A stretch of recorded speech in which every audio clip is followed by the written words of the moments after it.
Le nouvel objectif, c'est 1000 restaurants d'ici le 31 décembre 2029. Là, on en a à peu près 127, 128 environ. Dans le mois de juin, on va en ouvrir à peu près 6 ou 7. Quand on a eu notre croissance, on a ouvert beaucoup de restaurants corporatifs. À chaque 2 semaines, on recrutait 70 personnes. Pendant longtemps, on se finançait uniquement avec une banque. Puis, du jour au lendemain, la banque a dit hey, « OK, t'as 6 projets en cours, mais je peux juste en financer 2, puis c'est fini. » On a eu des rappels de prêts, puis plusieurs. C'était à 37 de la shop, c'était des gros montants. 37 prêts de la shop, ouais. été rappelé. Oui, en même temps. Mais tu sais, on a toujours... Tu l'as-tu mal à ta femme? C'est sensible comme sujet, oui. les femmes à la maison. Bien, je pense que c'est très beau une femme carriériste. Je trouve aussi que c'est très beau une femme à la maison. Je pense que malheureusement, les femmes n'ont pas beaucoup le moyen de choisir. Fait que quand tu dis « je suis une maman à la maison puis que mes 4 enfants sont à l'école », ben les gens souvent te répondent « qu'est-ce que tu fais? » Bonjour et bienvenue dans un autre épisode du Côté sombre des affaires. Mon nom c'est Olivier Paris, je suis content de vous accueillir pour un autre super de belle entrevue avec un grand bâtisseur, un grand entrepreneur, quelqu'un qui prend de la place pas mal sur les réseaux sociaux parce que il y a énormément d'engouement et une énorme croissance dans les dernières années. Donc, je parle ici de Guillaume Abatiello du groupe, donc coprésident du groupe Abatiello. Salut mon cher. Merci de nous recevoir. Allô? C'est un plaisir. Merci. Et on a la chance aussi d'accueillir Fanny, ta partenaire de vie et ta femme incroyable qui est à tes côtés depuis très longtemps, qui t'aide à bâtir ça. Donc Fanny, bienvenue parmi nous. Merci de l'invitation. C'est un plaisir. Alors, on vous connaît peut-être un peu plus avec Pizza Salvatore, maintenant chez Mamie, Topla qui prend de l'ampleur, l'acquisition de Jack Lecoq. Je suis sûr j'en ai oublié plein, il y a plein d'autres choses qui s'en viennent. Où est-ce que tu prends toute cette passion-là, Guillaume, pour bâtir toutes ces belles entreprises-là, malgré ton jeune âge, parce que c'est fou la croissance que vous avez eue, plus de 150 points de vente ou tout près de 150 points de vente. Objectif de fou sur 5 ans. Vous avez le vent dans les voiles. T'as quel âge? Rappelle-moi, 35 ans, là? 35, oui. 35 piles? Oui, hein? 35. Wow! C'est-tu ton père qui vous a transmis cette passion des affaires-là? Ou je pense que oui. Il nous a pas poussé beaucoup vers le parcours scolaire. Donc, oui, il a toujours été entrepreneur. Puis toute la famille, on a plein d'oncles puis de cousins qui sont entrepreneurs aussi. Fait que c'était comme naturel pour nous d'aller vers ça. Puis on est 5 frères et sœurs, donc on est capable de prendre quand même du bon volume. Fait qu'on aime ça se mettre des objectifs relativement élevés. Fait que c'est pour ça que ça nous demande d'ouvrir autant de restaurants. C'est 1000 restaurants d'ici 5 ans, c'est ça l'objectif? Oui, le nouvel objectif, c'est 1000 restaurants d'ici le 31 décembre 2029. Là, on en a à peu près 127, 128 environ. Fait qu'il nous en reste un 875 à faire. Incroyable. Et vous ouvrez combien de restaurants par semaine ou par mois en ce moment, actuellement, là, qu'on tourne? Là, en ce moment, on essaie de rouler à une cadence d'une ouverture chaque semaine, mais ça va un petit peu plus vite ce temps-ci. Je pense que dans le mois de juin, on va en ouvrir à peu près 6 ou 7. Fait que, ouais, ça va vite. Il y en a qui ont de la misère à en ouvrir un deuxième. C'est quoi la recette pour ouvrir autant de magasins? Tout passe par l'équipe. On est 170 au centre de service. Fait qu'on est vraiment guiré pour faire du gros volume. Donc, c'est ça, on a des cédules hyper précises que chacun des départements doit suivre pour être certain que tout s'embrique selon les délais. Puis, on a une équipe de fous. Vous êtes rendu avec 3000 employés, incluant tous les points de service. Quand vous avez repris l'entreprise familiale, il y avait quelques dizaines d'employés, si je me rappelle bien. Si on parle de RH, de gestion de personnel, souvent c'est un enjeu pour les entrepreneurs, les entreprises. Comment tu vois ça, toi, la pénurie de main-d'œuvre? Il y a tellement de restaurateurs qui disent qu'ils ont de la misère à trouver du monde. Ouais. Vous recrutez puis vous ouvrez. Donc, quand tu ouvres autant de restaurants, ça implique beaucoup d'embauches. Qu'est-ce qui fait que les gens, selon toi, vont vers vous puis que, je dirais pas que c'est facile, mais que vous êtes en mesure d'embaucher aussi rapidement puis de garder votre nom? Oui. Depuis 1 an, c'est un petit peu plus facile au niveau du recrutement. Par contre, quand on a commencé notre expansion en 2020, c'était en même temps que le gouvernement rentrait plusieurs programmes pour subvenir aux besoins du monde pendant la COVID. Fait que c'était extrêmement difficile, le recrutement dans les succursales. Mais on est du monde qui sont toujours énormément exposés sur les réseaux sociaux. Fait que je pense qu'on est capable de transmettre la vibe de l'entreprise à nos interlocuteurs. Puis on a sincèrement beaucoup de plaisir à faire ce qu'on fait. Fait que je pense que ça transparaît parmi nos vidéos. Puis le monde, ils veulent vraiment venir travailler avec nous pour bâtir quelque chose d'extrêmement gros. Fait que je pense que ça nous a énormément aidé pour le recrutement. Quand on a eu notre croissance, on a ouvert beaucoup de restaurants corporatifs. À chaque 2 semaines, on recrutait 70 personnes. Ça, c'était dans le pire moment que... 70 personnes aux 2 semaines. Ouais. C'est incroyable. Ouais. Vous avez soutenu ça combien de temps? Un bon 1 an et demi, je dirais. Ouais. À toutes les 2 semaines, 70 personnes pendant 1 an et demi. Ouais. Ah non, c'est Wow. fou, là. On est passé de 200 à 2700, 2500, 2700 staff. C'était toutes des ouvertures corporatives à chaque 2 semaines qui s'enlignaient derrière les autres. C'est qui dans l'équipe qui était responsable de ça? C'était Benoît qui est notre associé maintenant chez Topla. OK. Fait que c'était notre première personne qu'on a embauchée au RH. Ben est rentré avec nous au 18e restaurant. Puis il nous a aidé à recruter les franchisés puis autant refaire le recrutement en succursale parce qu'à ce moment-là, c'était des restaurants corporatifs qu'on rouvrait. Fait que c'était nous, la bannière, qui était propriétaire des points de vente. Fait qu'il fallait embaucher les caissières, les livreurs, les cuisiniers, les gérants de succursale. Fait que c'était vraiment beaucoup de travail. En plus de faire grossir l'administration au bureau pour soutenir la croissance. Ben oui, Fait la que, comptabilité, l'admin, puis tout ce qui Exact. va avec, puis toutes les législations. Puis comme dans tout domaine, vous avez des législations pour être conforme, puis continuer cette belle croissance-là. ouais. Puis c'est quoi le plus gros défi, si on parle de ça? Puis après ça, je vais questionner ta femme, mais au niveau des RH, souvent, les entrepreneurs en croissance, ils ont des bonnes expériences, whatever. Si vous gardez autant de monde, c'est parce que ça va bien, mais il y a dû sans doute avoir eu des situations avec des employés un peu plus chaotiques ou plus difficiles. Y a-t-il des apprentissages là-dedans? J'imagine quand tu embauches 70 personnes aux 2 semaines, il doit y avoir une couple de leçons que tu as appris par rapport. Y a-t-il un truc que tu pourrais donner à ceux que c'est encore un challenge, c'est encore un défi, là, la gestion puis les RH? Oui, quelque chose qui nous a quand même nuit beaucoup, c'est qu'on attendait beaucoup trop avant d'embaucher des personnes clés au niveau de l'administration. Fait que ça nous a retardé pas retardé sur la croissance, mais ça nous aurait facilité énormément la vie d'aller chercher, exemple, je sais pas moi, un professionnel en approvisionnement, un professionnel en comptabilité plus rapidement. Même chose au juridique et tout. Fait que à recommencer, on serait moins regardant sur grossir la masse salariale plus rapidement pour vraiment s'entourer des bonnes personnes. Parce que là, on a vraiment une équipe performante en ce moment. Puis c'est ça qui nous permet de regarder pour grandir par acquisition. Ouais. Puis acquérir des chaînes déjà établies. C'est à cause que l'équipe au bureau est vraiment performante. Donc, si je comprends bien, vous avez embauché plus des exécutants, si on peut dire, là, ou des gens qui font plus des tâches répétitives et tout ça, mais moins de cadres au début. Puis là, dans les dernières années, c'est là où vous avez renforcé votre direction, puis en plein ça, les exactement. différents départements. Oui, en plein ça. Fait que tu l'aurais fait un peu plus tôt.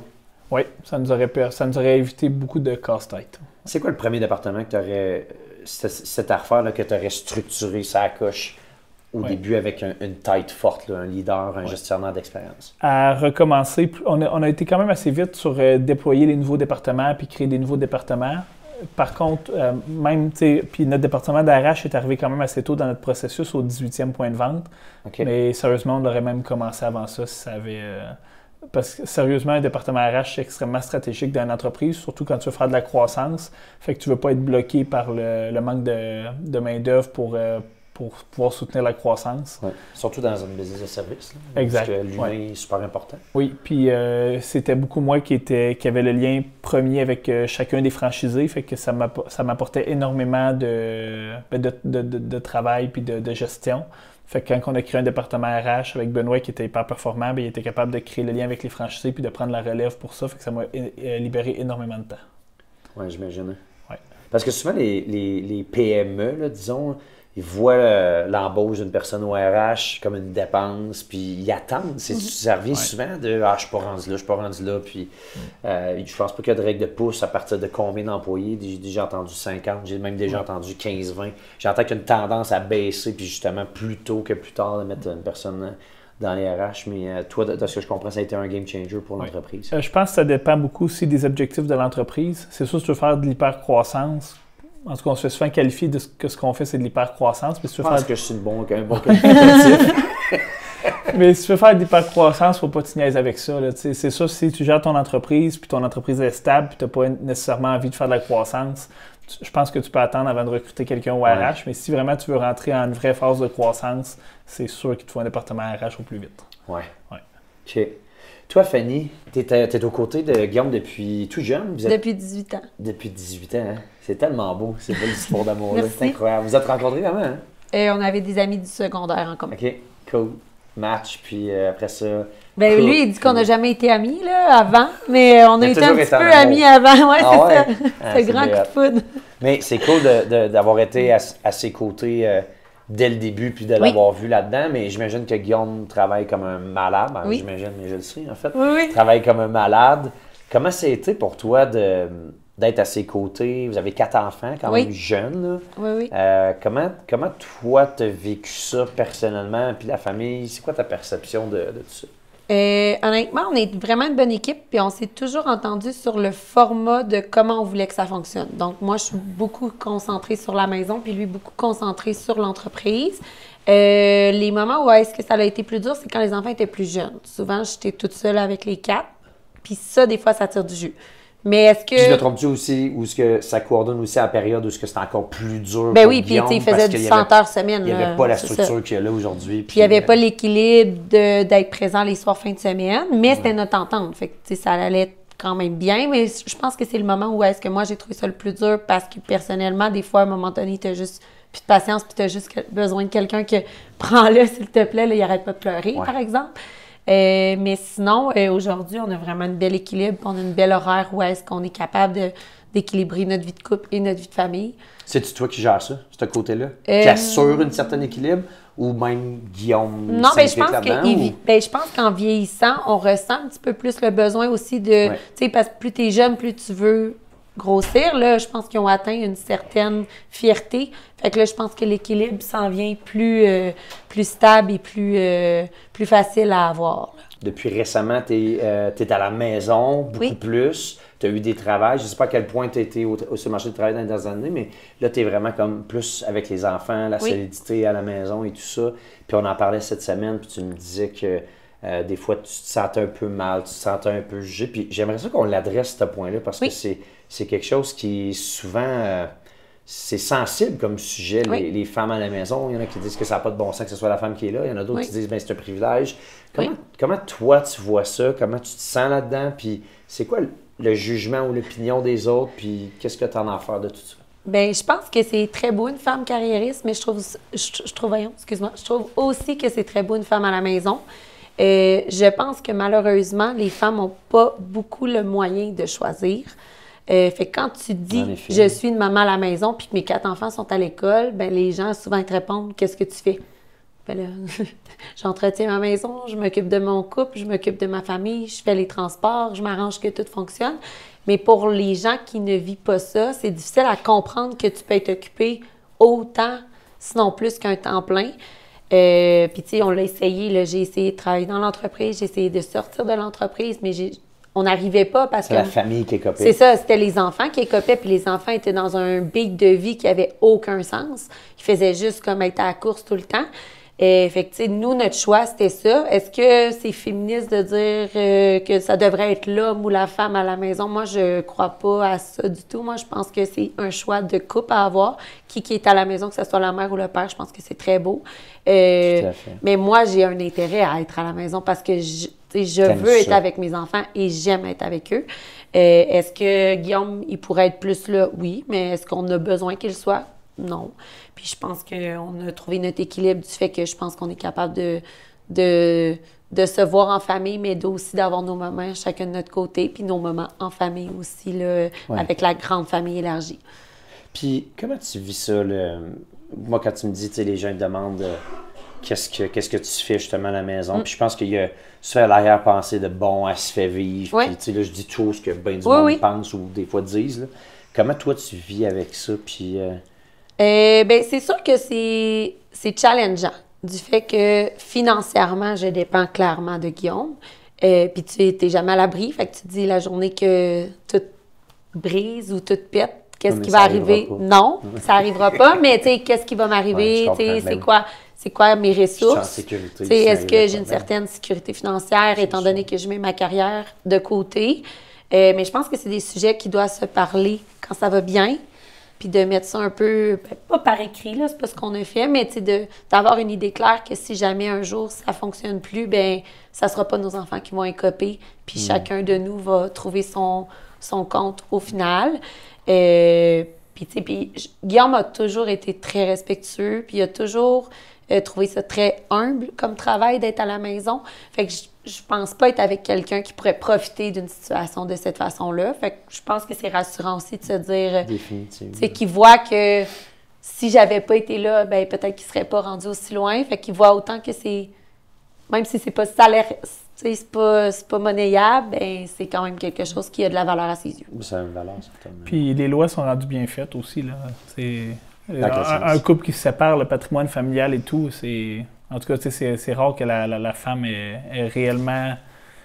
Tout à fait. Ben, tu sais, en tout cas, si l'homme réussit à bâtir une entreprise d'une certaine taille, puis à créer un patrimoine familial intéressant, ben, en tout cas, je pense que le risque est très minime, là aussi. Tout à fait. Le podcast Le Côté Sombre des Affaires est produit par Avego Club Privé. C'est quoi le Club Privé Avego? En fait, c'est un réseau exclusif de chefs d'entreprise, d'investisseurs et d'entrepreneurs de haut niveau qui veulent s'entraider, apprendre et vivre des expériences uniques et authentiques ensemble. Les gens qui font partie du club privé sont typiquement des entrepreneurs de plus de 15 à 20 ans d'expérience, ont un chiffre d'affaires de plus de 10 millions de dollars par année. C'est des gens qui sont des leaders dans leur domaine, dans leur industrie, des personnes humaines, authentiques, qui ne se prennent pas pour d'autres. Se joindre à Avego, c'est de faire partie d'une famille, d'un regroupement de gens qui sont là pour les bonnes raisons, qui veulent grandir, évoluer, triper ensemble. Si vous voulez appliquer pour le club privé, vous pouvez rejoindre avegoacademy.ca et si votre demande de candidature est retenue, vous allez ensuite rencontrer quelqu'un de notre équipe qui pourra valider si le club privé est fait pour vous et est-ce que vous êtes rendu là et par la suite vous donner les explications de comment le programme fonctionne. Alors, avegoacademy.ca. Et on retourne au podcast. Tout à fait. Puis, ben, c'est ça, c'est un choix. Puis tu l'as dit, on est une équipe. Puis je pense que quand tu le vois comme une équipe, puis ça se peut-tu où ce que le problème arrive, où ce que justement quand quelqu'un se sent inférieur à cause d'eux, mais quand tu le vois comme un tout, puis grâce à ça, tu donnes la paix d'esprit à ton chum, puis... Mais autant que lui, il me donne la paix d'esprit, tu sais, je veux dire, moi, j'ai jamais à me soucier si les comptes vont être payés. Fait que, tu sais, je pense que c'est vraiment un tout de...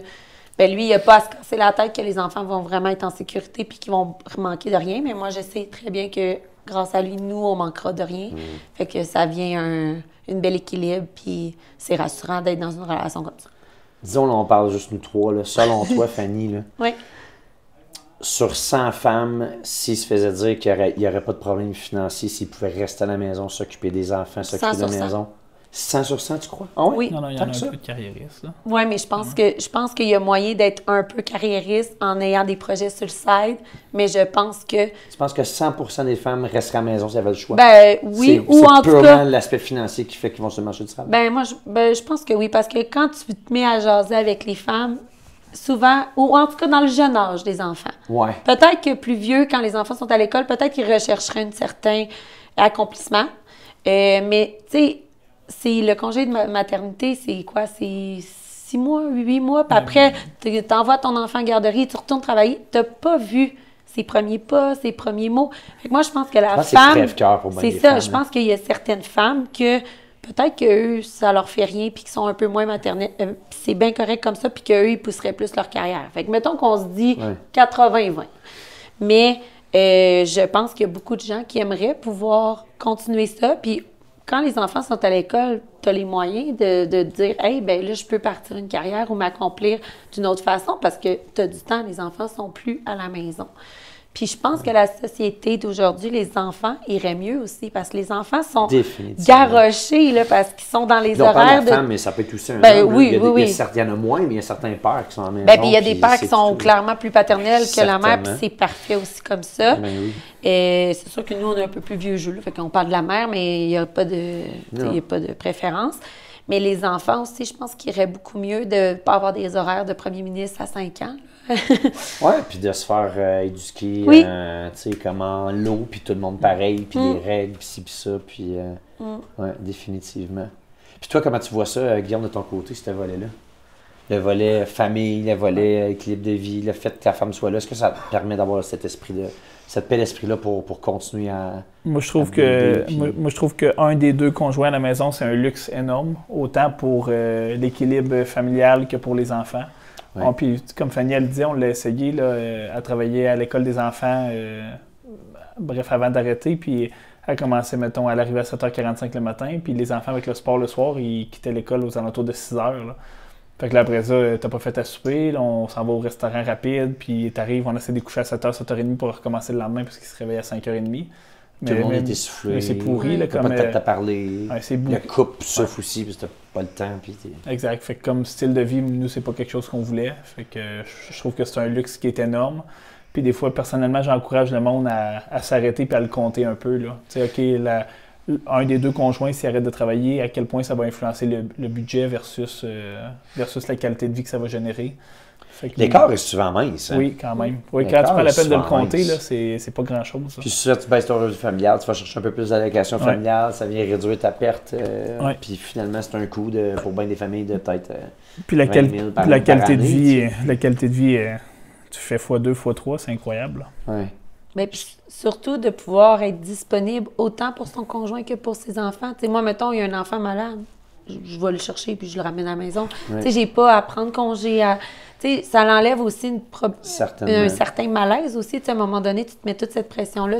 Là, tu dis, hey, j'ai pas de... comme 8 meetings super importants, puis là, l'école appelle. Fait que lui, il peut pas y aller. Il sait que si tout est beau, tout est géré, c'est une paix d'esprit énorme. Là. Puis même au niveau des tâches récurrentes de la maison, là, tu veux faire... Il y a un électricien qu'il faut qu'il passe, un plombier, quelqu'un faire partir la piscine. Il y a tout le temps de quoi. Là. Tout le temps. Fait que là, c'est sûr, il faut tout le temps que tu arrêtes au travail pour aller ouvrir les portes, débarrer les portes. Mais tu sais, là, on peut compter sur Fanny qui est toujours disponible. Fait que c'est vraiment un luxe. Là. Oui, c'est un beau luxe, en effet. Puis si on revient à la business, croissance exceptionnelle, vous avez commencé dans un modèle corporatif, vous avez shifté en franchise. C'est quoi la gaffe que tu as fait, toi, personnellement, ou que l'équipe a faite, selon toi, ou une erreur, quelque chose que si c'était recommencé, tu le ferais peut-être différemment?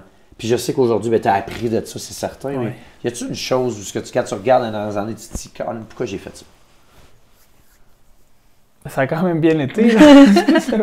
Ouais? Ben, ça a quand même bien été. Là. Ben, nos affaires, ils vont relativement bien. Fait que, mais tu sais, il y a eu c'est plein. Ça, je disais, t'es un gars humble. Ouais. Non, mais il y a eu plein d'embûches, là. Sérieusement, tu sais, mettons, pendant longtemps, on se finançait uniquement avec une banque. Puis, du jour au lendemain, la banque a dit, hey, OK, t'as 6 projets en cours, mais je peux juste en financer 2, puis c'est fini.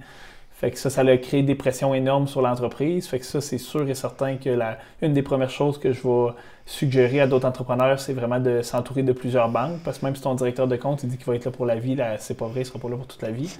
Fait que ça a été une période, je dirais pas dangereux, mais ça a créé des pressions inutiles sur les cash flows. Fait que je dirais que ça, c'est pas mal dans le top 5, là. Tu n'avais pas eu justement des rappels de prêt comme dernière minute à cause de ça, justement, puis on a tiré à la plug? Puis... Oui, bien, c'est changer les structures de financement. Quand on a commencé à virer en franchise, nous, on avait un programme avec nos gérants de succursales. Les gérants de succursales voulaient devenir franchisés des points de vente. Fait qu'on disait, si vous opérez selon les normes pendant X temps, on va vous financer les restaurants à 100%, puis vous allez devenir les franchisés.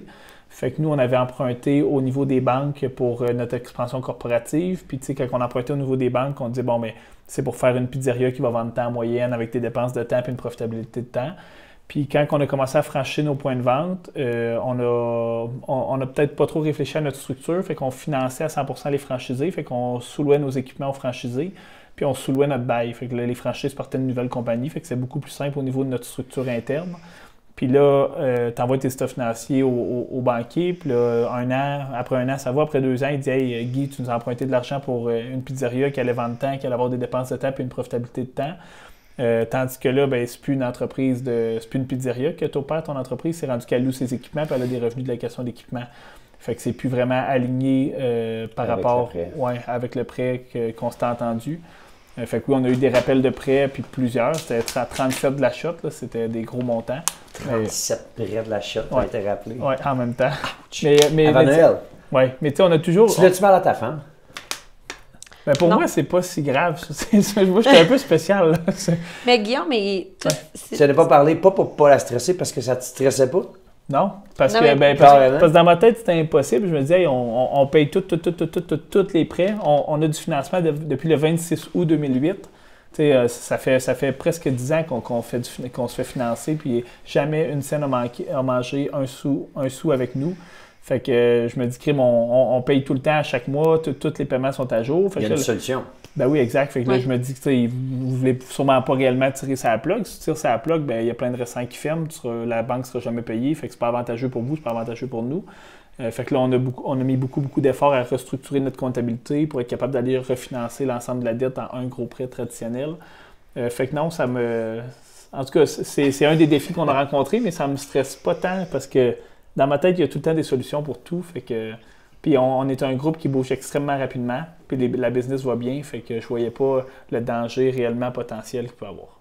Qu'est-ce qui fait que la business va aussi bien, tu penses? Qu'est-ce qui fait que vous avez autant de croissance, d'exposure, évidemment, avec les réseaux sociaux, tout ça, mais tu sais, vous ouvrez les points de vente, ça marche, ça roule, un niveau de dette qui est super bas par rapport, puis ça, je vois beaucoup, le succès amène bien des mauvais commentaires, je pense que la plupart, ils sont positifs, mais il y a bien du monde qui disent que ça perdurera pas, que ça marchera pas, puis tu me partageais que votre niveau d'endettement est super bon. Ouais. Qu'est-ce qui fait ce succès-là, tu penses, puis pourquoi tu es autant confiant que ça va juste perdurer? Oui, ben on est une entreprise qui a pratiquement plus de dettes, fait que, ben, en tout cas, il nous en reste un peu, mais vraiment pas beaucoup par rapport à ce qu'on génère maintenant. Fait que c'est une entreprise qui est en hyper... La santé de l'entreprise est très, très forte, là. Puis ce qui fait qu'on est capable d'aller aussi vite et que ça va aussi bien, c'est cliché, mais c'est réellement les équipes. Là. Autant les équipes opérationnelles, les équipes d'ouverture, les équipes de marketing. Fait que tu as comme la moitié de l'entreprise qui s'occupe de faire performer les points de vente qu'on a déjà en ce moment. Puis eux, en faisant performer les points de vente, bien, ça fait qu'on a des points de vente qui vendent énormément, qui gèrent bien les dépenses, puis qui ont une belle rentabilité. Puis tu as l'autre moitié de l'entreprise qui s'occupe de défoncer les portes. Fait que signer des baux, recruter des nouveaux franchisés. Fait que c'est relativement facile parce que les deux bords font leur travail. Une moitié de l'entreprise nous met sur un plateau d'argent un concept qui est hyper performant, hyper payant pour les franchisés. Puis l'autre moitié de l'entreprise, ben, ils signent des baux puis ils signent des franchisés à l'infini à cause qu'il y a un modèle qui est hyper en santé. Fait que, tu sais, on a 16 départements à l'interne, on gère pratiquement tout à l'interne. 16 départements? Oui. Fait que, sérieusement, c'est vraiment ça qui fait la force, là, parce qu'on a des concepts qui sont hyper performants, puis on a des équipes de développement qui sont hyper performantes aussi, fait que ça fait une entreprise qui fait de la croissance extrêmement rapidement.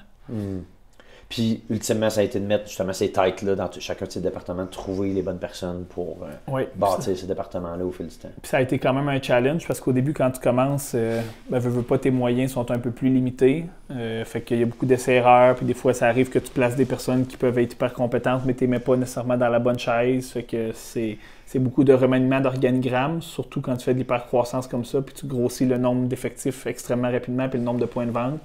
Fait qu'on a fait des erreurs, on a fait des bons coups, puis on s'ajuste. Je pense que c'est un ajustement infini. Là. Il va toujours falloir ajuster notre organigramme pour être de plus en plus performant. Là.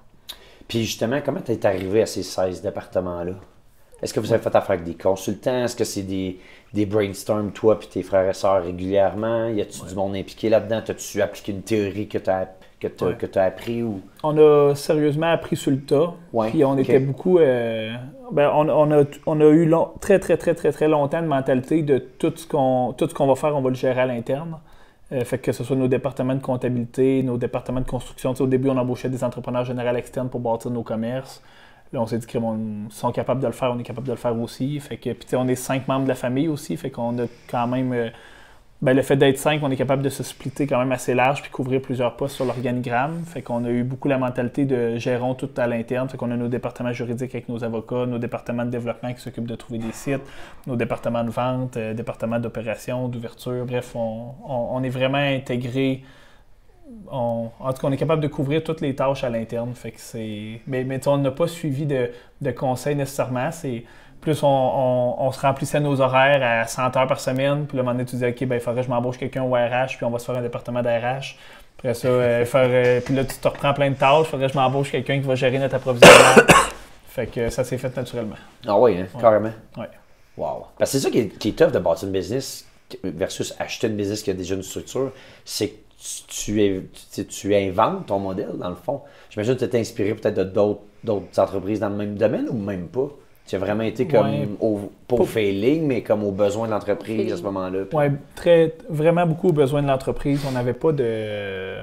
on n'avait pas de modèle préétabli. Puis en étant 5 frères et sœurs, ça c'est peut-être une lacune, c'est que on n'a jamais cherché nécessairement à s'entourer de d'autres entrepreneurs parce qu'on était déjà 5 frères et sœurs dans le même bateau. Fait qu'on avait déjà Ils disent souvent qu'un entrepreneur peut se sentir seul dans ses affaires. Nous, on n'a jamais eu cette sensation-là parce qu'on était 5 frères et sœurs ensemble. C'est vrai, Fait ça. que les discussions étaient beaucoup entre nous. Fait qu'on évoluait les discussions en fonction de ce qu'on pensait avoir besoin pour le mettre en place. Oui, c'est ça. Puis toi, Fanny, qui fait partie de la famille, évidemment, qui connaît super bien tout mon frère et sœur et les petits-enfants et tout ça. Oui. Qu'est-ce que tu trouves qu'elle a de spécial, cette famille-là, d'un point de vue, disons, business, d'un point de vue, justement, associé, partenariat, pour peut-être faire des complémentarités avec des gens qui sont peut-être pas associés avec des membres de la famille, qui ont d'autres partenaires. Qu'est-ce qui fait, tu penses, que c'est autant solide comme partnership, si on peut dire, avec ses frères et sœurs? Je pense que c'est des gens très honnêtes et tout est adressé. Il n'y a jamais de non-dit. Puis c'est pas des gens qui vont se chicaner. Fait que quand il y a une situation X, ils vont s'en parler. Puis dès qu'ils sortent, la situation est réglée. Tu sais, ça perdure pas dans le temps. Ça n'a jamais arrivé que, tu sais, il y a eu un malaise, puis que là, ça dure pendant 6 mois, puis que là, non. Puis on se voit tous les lundis. Puis même si ça brassait à la réunion du lundi, les 5, ben on le sentira pas au souper. Fait que ça, je pense qu'ils ont vraiment cette force-là. Je pense que les parents aussi ont créé les lundis souper de famille où est-ce qu'on se réunit toujours les 28. Fait qu'on a vraiment... On ressent le besoin de se voir à tous les lundis, autant les enfants que nous. Puis on a besoin d'avoir ces moments-là, puis de voir nos neveux, voir nos nièces, de vivre ça. Puis je pense que ça permet une dynamique où est-ce que tout est adressé, étant donné qu'on est super proches, puis on fait la même chose aussi. C'est pas comme si on parlait des pommes puis des bananes, on parle vraiment des mêmes choses. Fait que ça aussi, c'est plus facile, nos discussions. Est-ce que tu veux me dire que pendant les soupers de famille, justement, ça parle pas mal de business? Toujours. Ou tout le temps? Toujours. Parce que ça, c'est une question qui est souvent, mitigée de « Ah non, en famille, on parle pas de business, puis on profite de la famille, puis quand on parle d'affaires, on parle d'affaires. » Mais on Vous en autres, parle. votre perception, Oui. c'est Puis, le business, c'est la business, ça fait partie de la famille, puis... Et puis ce qui est beau, c'est que nos enfants sont des éponges, puis C'est clair. ben là, nous, on a les garçons un petit peu plus vieux, mais ils ont un intérêt à faire des puis ils sous, entendent, puis à vouloir ils travailler. écoutent, oui. Fait que je pense que c'est vraiment bon. Puis ils n'en parleraient pas s'ils n'aimaient pas ce qu'ils faisaient, je pense. Fait que c'est comme une passion, au final, dans le fond. Puis je pense que le fait qu'on s'ait fait inculquer les valeurs familiales vraiment jeunes, là, pour nous, la famille est vraiment importante. Fait que jamais un conflit de travail peut mettre la famille en péril. Fait que c'est pour ça, je pense qu'on est capable de se parler entre nous puis trouver des solutions. Puis sérieusement, on se le fait souvent dire, là, mais il y en a qui disent je travaillerais avec mon frère puis ça prendrait 2 mois, ça lâcherait la tête. Là. Ouais. Mais plus jeunes, les parents étaient beaucoup là aussi. Même parce que nous, les 3 conjointes, on travaillait dans l'entreprise. Fait que des fois, ça brasse. C'est ça. Avec des fois, tu es fatigué, tu as ta journée dans le corps. Ben, il y avait des petites situations. Mais là, les parents ramenaient toujours ça à la famille puis à la discussion. L'essentiel, même sa puis famille, je pense puis que, le business, ben, sa famille va bien, le business va suivre, puis ça a des problèmes, mais il faut pas que les problèmes de business viennent ternir la Mais autant famille. les problèmes personnels, tu sais, je veux dire, si tu chicanes le matin, mais il faut pas s'apparaître au bureau, mais si tu chicanes au bureau, il faut pas s'apparaître à la maison. Fait que, tu sais, je pense que ça a été vraiment un bon conseil, puis une belle aide que ses parents nous ont donné, là. Si on parle des réseaux sociaux, parce que, ben, je pense qu'une des clés, puis tu nous l'as partagé ici lors de ta formation avec les membres du club privé, où ce que, ben, un des éléments clés, c'est vraiment l'aspect marketing, réseaux sociaux, qui a fait que vous êtes vus, revus, et vous amenez plein de positifs, vous amenez de la réaction, puis c'est ce qui fait que ben, vous êtes autant connus. Je pense que la majorité des gens vous adorent, puis il y a bien du monde qui sont fiers d'avoir une entreprise familiale, en plus grossir, puis grandir de même, puis créer de l'emploi, puis être bon pour l'économie. Mais il y en aura tout le temps qui se plaignent, puis qui vont se trouver tout le temps une raison ou quelque chose pour trouver une phrase qui est mal sortie, ou terminer quelque chose, ou justement... moi, j'ai vu tellement de commentaires à quel point le monde il vous souhaite du malheur. Je suis comme, mais voyons donc, pourquoi qu'au Québec, le monde qui réussit, il faut leur souhaiter du malheur? Ça se peut que tu les aimes pas pour X raison, ça se peut que tu n'aimes pas ta PIDS ou leur PIDS ou whatever, mais c'est à cause de ça qu'il faut que tu leur souhaites qu'ils échouent. Moi, je pense pas, en tout cas. La mission d'Avego a toujours été d'inspirer et d'aider les entrepreneurs à créer des entreprises d'impact qui font une différence dans la société. Je me fais tout le temps dire, Olivier, j'aimerais ça faire partie de ta retraite. J'ai pas assez d'expérience. Je veux rencontrer d'autres entrepreneurs. Je veux faire partie d'Avego. C'est la raison pour laquelle on a créé le programme Accélérateur accélérateur. Ce programme-là a été conçu pour aider l'entrepreneur qui désire se lancer en affaires, le jeune entrepreneur, mais qui touche aussi l'entrepreneur averti, aguerri. C'est quoi en fait? C'est des ressources pour t'aider dans plusieurs aspects de ta business, mais aussi d'un point de vue personnel. Donc, c'est un programme qui comprend plusieurs programmes de nos formations les plus utilisés. Donc, si tu es un ou une jeune entrepreneur, que tu es en croissance, Avego peut t'aider maintenant avec le programme accélérateur. Alors, rends-toi sur avegoacademy.ca et rejoins le programme accélérateur pour rencontrer quelqu'un de notre équipe qui pourra te donner tous les détails et que tu puisses enfin faire partie de la grande famille d'Avego. Comment vous vivez avec cette critique-là? Parce qu'il y a bien des entrepreneurs qui, quand ils voient ça, la plupart des entrepreneurs ne sont pas sur les réseaux sociaux. Hein? La majorité, tu les as vus ici, il y a presque personne qui sont actifs sur les réseaux sociaux. Puis ils savent que s'ils allaient sur les réseaux sociaux, ben, il y aurait un exposure, puis sûrement bien du positif. Puis je pense qu'à l'arrière de ça, ils ont peur de cette critique-là, puis d'aspect négatif d'être exposé. Je veux vous entendre sur l'aspect moins le fun des réseaux sociaux, les commentaires, les messages, les menaces, tout ce qui peut être un peu moins positif à votre égard. Mais moi, je vais parler pour nous deux, je pense. C'est vraiment quelque chose qui ne nous atteint pas. Non? Moi, je suis celle qui est le moins positive vis-à-vis des réseaux sociaux parce qu'on expose notre vie de famille. Ouais. Fait que moi, si c'est le côté famille, je suis vraiment plus réticente. Okay. Mais je comprends très bien le côté professionnel, puis je vois les résultats. Fait que c'est sûr que j'ai eu à changer mon fusil d'épaule, puis j'ai laissé rentrer les réseaux sociaux chez nous. Mais on regarde pas les messages, on regarde pas le négatif. Non. On sait qu'est-ce qu'on fait, on aime ce qu'on fait, puis on sait où on s'en va. Puis on sait qu'on le fait bien. Puis des fois, peut-être qu'on le fait pas 100% bien, mais c'est pas quelque chose qui nous atteint. Moi, ce qui m'inquiète, c'est que ça atteigne nos enfants, parce que eux aussi connaissent la technologie, puis éventuellement, ils vont avoir ils vont pouvoir lire les commentaires. Là, ça va peut-être être plus un défi de comme leur montrer que c'est rien au final. Mais sinon, c'est pas quelque chose Pour moi, je dis souvent c'est du bruit de fond. Là. Moi, je suis vraiment axé résultat, puis le business va super bien. Fait que criez tant que vous voulez, peut-être que t'aimes pas ça, mais moi non plus, je suis comme toi un peu, je suis pas capable de comprendre. Exemple, ce temps-ci, on a des problèmes avec la piscine, puis la compagnie qui fait le service, je trouve, sont pas à la hauteur. Là. Je ne vais pas dire vous êtes une gang de pas bons, vous allez fermer dans 3 ans. Dans ma tête, le monde qui font ça sont déconnectés bien raides. Fait que pour moi, j'accorde vraiment aucune importance. Puis, j'ai été dans une tourmente il n'y a pas longtemps, puis sérieusement, ça m'atteignait pas beaucoup. Là. Les gens nous demandaient comment ça va, puis nous, on était comme, ça va, notre vie, elle continue. On est triste parce que ça atteint notre entreprise, puis ça peut atteindre nos franchisés, ce qui est vraiment le plus important de notre entreprise. Mais au final, je veux dire... Non, mais ça ne l'a pas atteint. Non, c'est ça. Ça, c'est du gros bruit de fond. Il y a une tourmente médiatique énorme, puis les restants continuent à vendre de la pizza comme des fous. Fait que...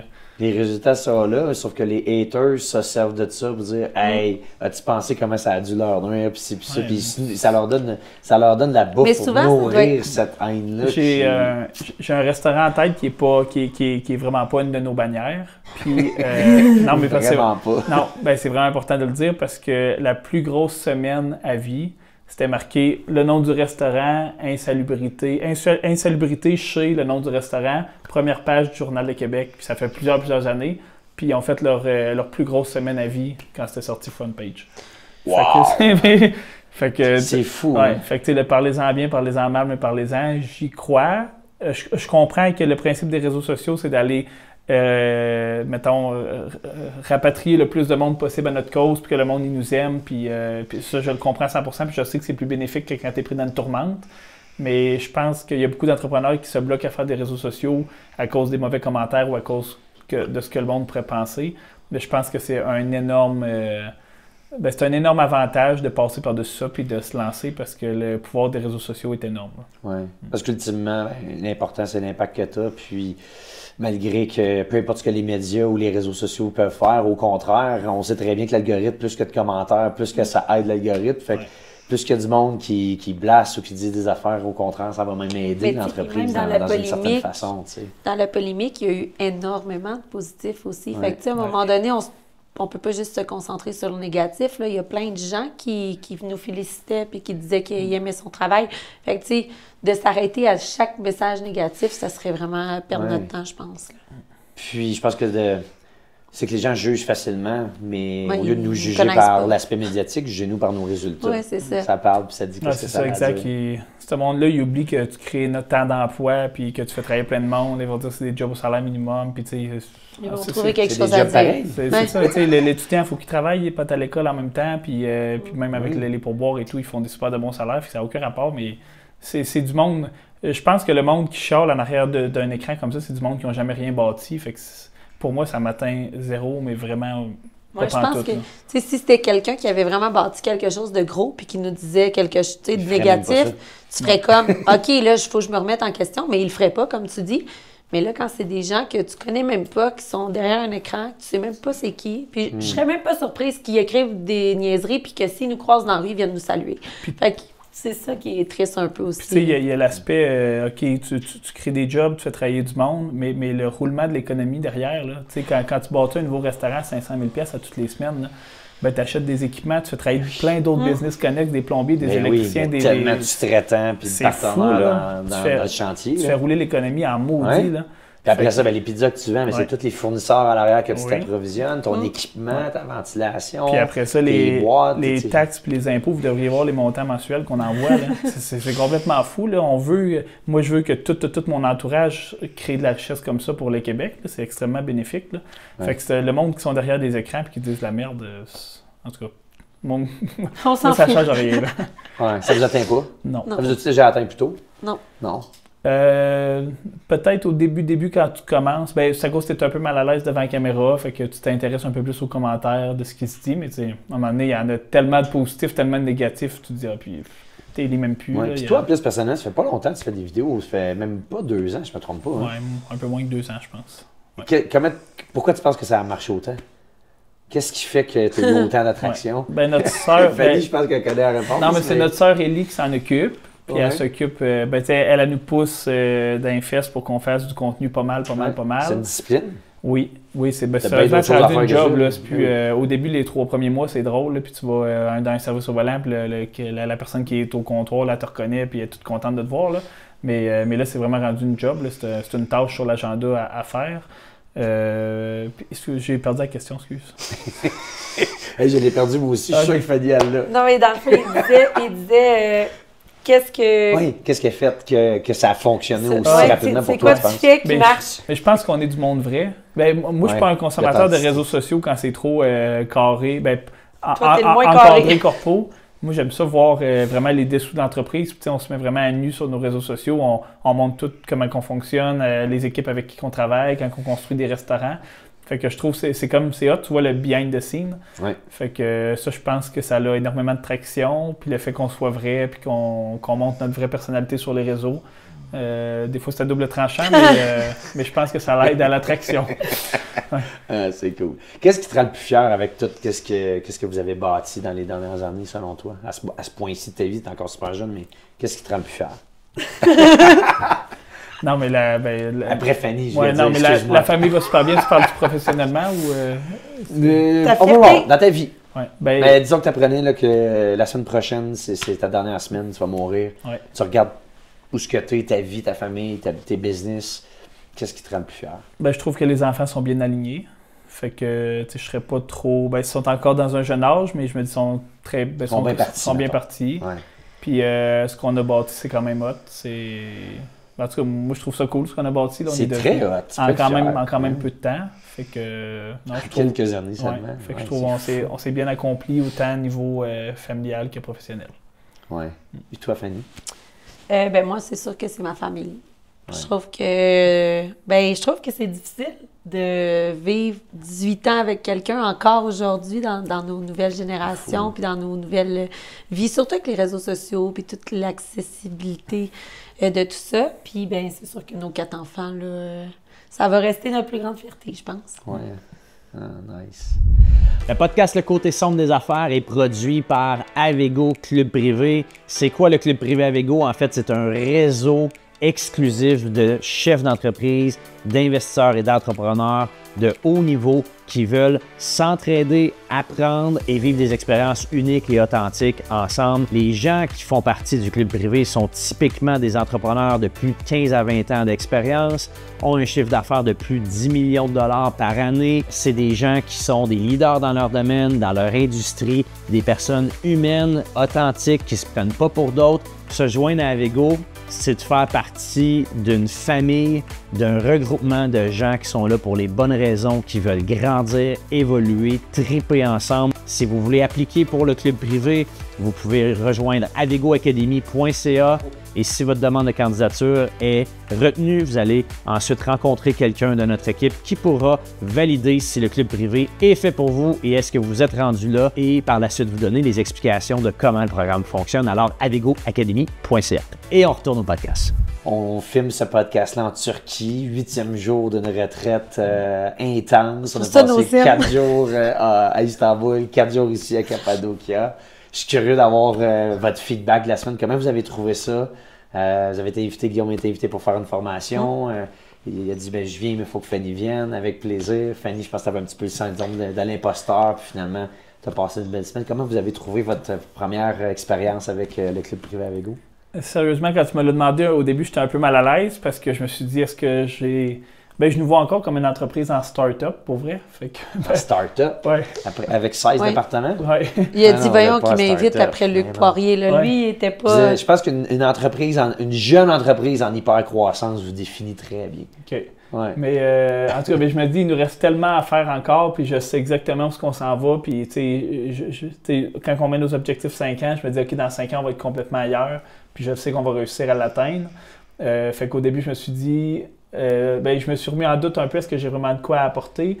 Puis j'ai été content parce que quand j'ai fait ma conférence, puis j'ai partagé tout mon savoir, en tout cas, toutes nos méthodes de fonctionner. Puis vos façons de faire, vos bonnes pratiques. Ouais, j'ai vraiment vu les 40 personnes qui étaient là, ils buvaient, puis c'était comme des éponges, puis ils aimaient vraiment ce que je leur transmettais. Ouais. Fait que ça l'a fait un peu descendre la pression. Puis j'ai été, je suis à chaque fois que je viens dans les événements Avego, je suis tellement surpris, pas surpris, mais la qualité des entrepreneurs qu'il y a là, c'est incroyable. Puis tu sais, vos sessions de mastermind, la manière que vous le faites, j'ai été moi-même dans un mastermind, puis j'étais autour de la table avec toi. Puis je suis sorti de là avec plein de notes que je vais appliquer dès lundi quand je vais revenir au Québec pour mettre en application. Je sais que ça va me débloquer, tu sais, une problématique qu'on voyait venir, on se disait, bon, mais on va atteindre 1000 restaurants d'ici le 31 décembre 2029, fait qu'on va commencer à arrêter d'acheter de l'immobilier pour atteindre notre objectif de 1000 points de vente. Pour ne pas toucher trop de cash flow, pour pouvoir aller faire des acquisitions. Mais là, j'ai parlé avec du monde beaucoup plus calé que moi ici dans ton groupe qui sont spécialisés en immobilier ou en construction, puis ils m'ont dit, bon, fais-le de même. Fait que là, je me dis, juste un déclic comme ça vaut énormément. C'est fou l'argent que ça vaut. Là. Fait que, imagine le fait de passer à 1000 restaurants en acquérant l'immobilier ou en ne pas l'acquérant. Qu'est-ce que ça vaut à la fin? C'est ça. Fait que... Juste en tricker un peu la façon de faire, le modèle d'affaires pour que le cash flow et le financement fassent du sens pour vous autres. Fait que le modèle que tu as fait, puis que tu as développé, puis que tu as créé de mettre plusieurs entrepreneurs, en tout cas, je ne suis pas gêné de le dire parce que le monde qui sont ici, on peut vraiment dire que c'est des entrepreneurs de haut niveau. Là. C'est complètement fou là, quand que.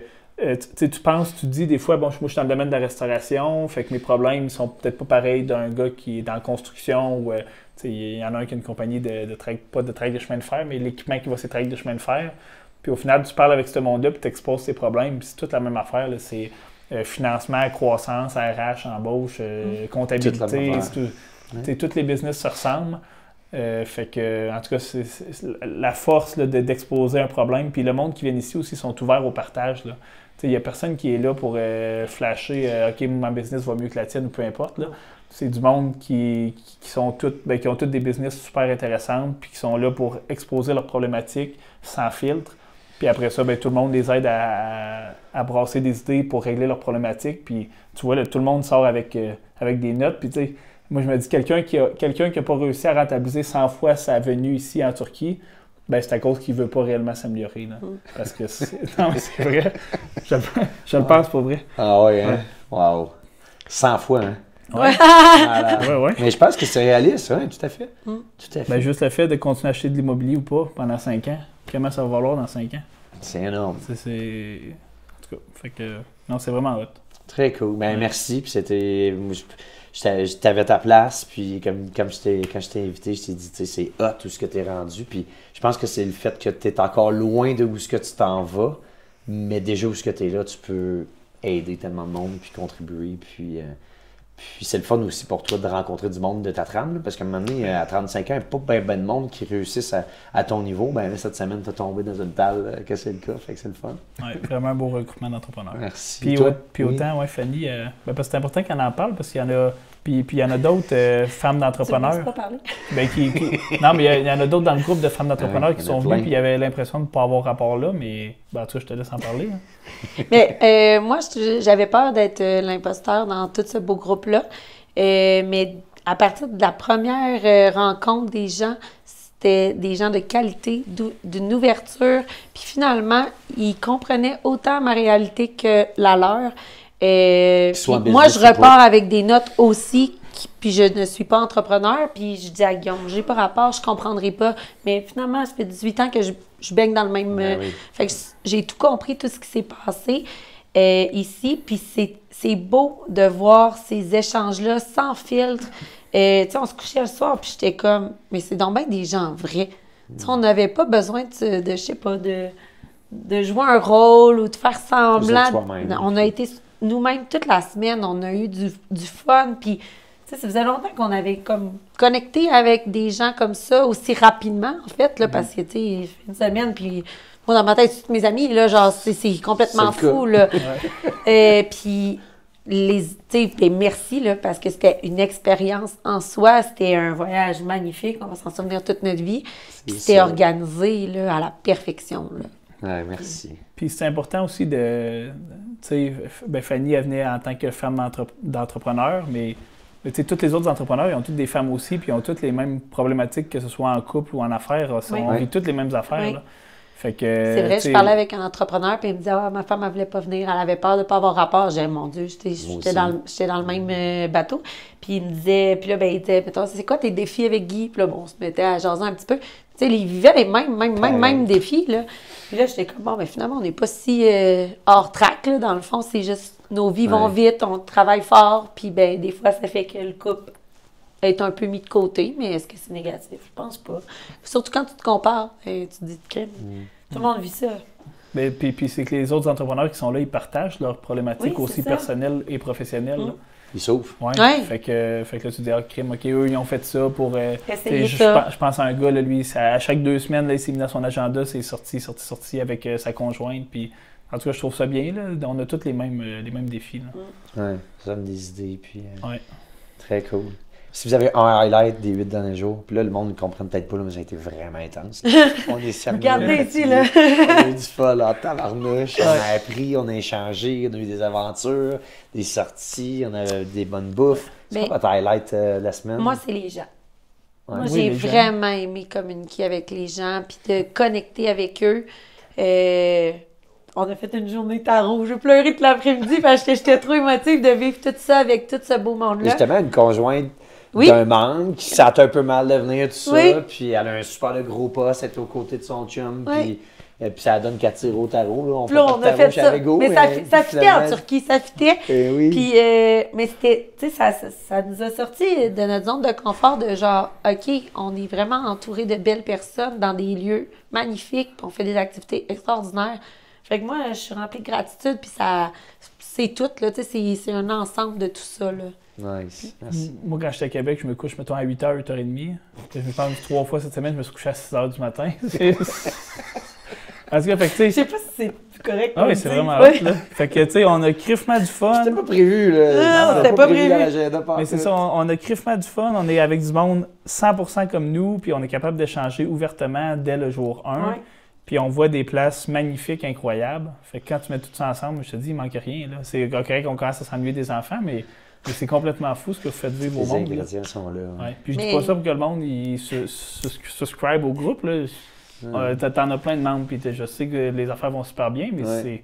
Ben, je comprends maintenant pourquoi il y a autant de monde qui rejoignent le groupe. Mais tu peux être très fier. Ben, merci. Ben, on l'est, puis c'est le fun. Puis ça a toujours été ça, notre mission, d'avoir un impact, parce que, tu sais, ce que vous dites, ultimement, c'est... Ben, moi, je pensais que c'était différent en restauration. Moi, je pensais dans mon rôle de conjoint, c'était différent. Puis tout le monde pense qu'ils sont différents, qu'ils ont une business différente. C'est un peu ça le but de regrouper tout le monde pour se rendre compte qu'on est tous pareils. On est tous des humains, on a tous des succès, on a tous des parts, on a tous des échecs, puis on a tous des ambitions. Puis, mais même dans tes on a masterminds, tous le goût d'être tu ensemble, jumelles les gens avec qui ça fit. Tu sais, ça fait vraiment des bels échanges. Puis, C'est vraiment hot. Ben, merci, c'était un plaisir. merci à toi. Puis, ben, merci d'avoir accepté l'invitation pour le podcast. C'était vraiment cool. Je pense que ça va inspirer bien des gens. Et ben, si vous avez aimé ça, partagez le podcast, envoyez-le à d'autres entrepreneurs. Merci, Fanny Talbot et Guillaume Battiello pour la belle discussion. Et on se voit dans un autre épisode du Côté Sombre des Affaires. Merci. Merci beaucoup.